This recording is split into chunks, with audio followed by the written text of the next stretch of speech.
जय श्री कृष्णा, जय श्री राम। बिहार दरोगा का रिजल्ट कुछ दिन पहले आया।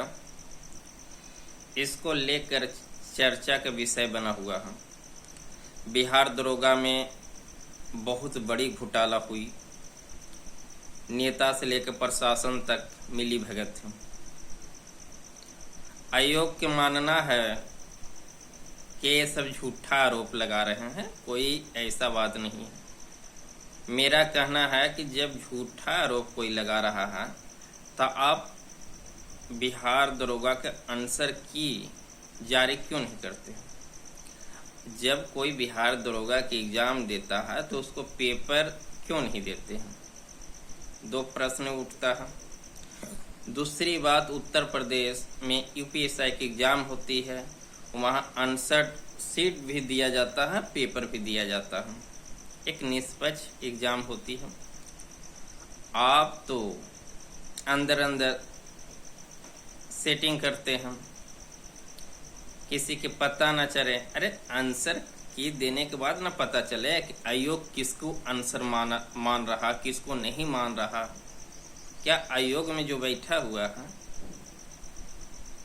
ब्रह्मांड से पढ़ कर आया है कि पेट में से पढ़ कर आया है? वो भी तो कोई बुक पढ़ा होगा। एक आयोग दरोगा बनाने के लिए कितना ये सब मेहनत करते हैं।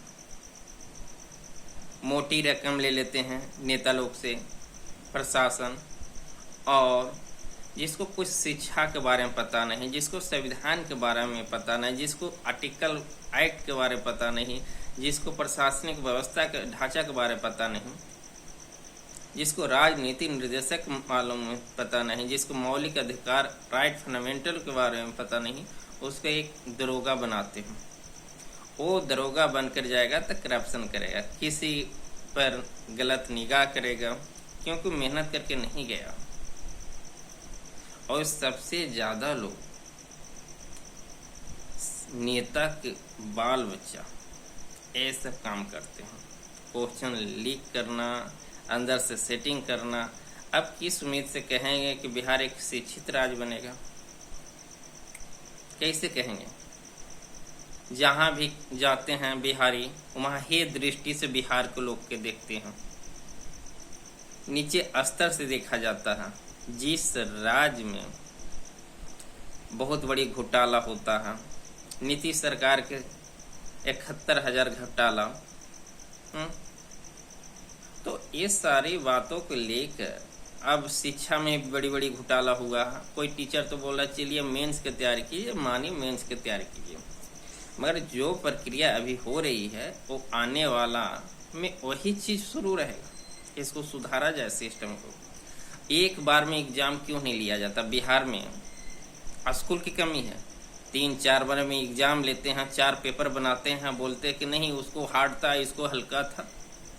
आप एक बार एग्ज़ाम लीजिए। बिहार में इतना पुलिस है, इतना स्कूल है, एक बार एग्ज़ाम लीजिए। सभी विद्यार्थियों के, छात्र छात्राओं के एक ही पेपर रहेगा, ना हार्ड ना इजी। जिसको भी लगे हार्ड रहेगा, जिसको इजी रहेगा, एक ही पेपर रहेगा। 4 पेपर लेते हैं, बोलते हैं पर्सनलाइज करेंगे, ये करेंगे, वो करेंगे, और जो अच्छा लड़का लोग का फेल कर देते हैं। तो बिहार सरकार से एक निवेदन है कि हर पिछले साल के भांति आने वाला साल एक बार में ही एग्ज़ाम कंडक्ट कराया जाए। और यहाँ हम जानते हैं नेता के साथ, नेता का बाल बच्चा क्या करता है हम अच्छी तरीक़ा से जानते हैं। हम भी बैठे उठे हैं, हमको सारी बात पता है कि कौन सेटिंग करता है, कैसे करता है। तो एक गरीब गुरबा के बेटा को मेहनत करके पढ़ते हैं, उसको अनमेरिट कर दिया जाता है, कट ऑफ हाई ले जाकर। इतना हार्ड क्वेश्चन होने के बावजूद 70 कट ऑफ गया। ये सब बिहार सरकार के निकम्मे सरकार का पहचान है।